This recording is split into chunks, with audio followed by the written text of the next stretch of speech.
اینم از این نشتیه. ببین حالا من انگشت تو خودت ببر جلوی آب. نه اون نشتی.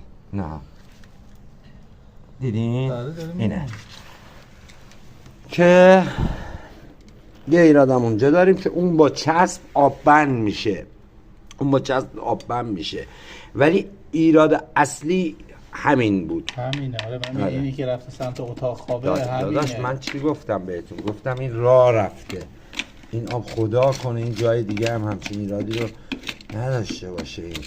ولی همینه، چون اولین نشری من از خانومی که دیشب پرسیدم گفت اینجا زده. آره همینه. برو آبو ببر امید جان.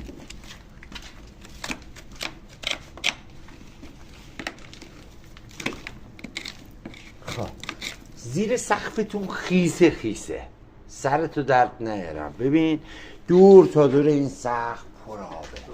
این باید باز بمونه، این رطوبت بیاد بیرون. اگر روشو من الان مثلا من کار نه تا صد کارم سرامیک همه چی، این باید خشک بشه. این علائم خشکیشو از همین کناره ها شما میتونید تشخیص بدی. ببین اینا خشک میشه. الان میبینی خیسه؟ من دستگاه رو الان میذاریم سر جاش. سینکه ظرف البته یه پایمون اینجا دستم داریم.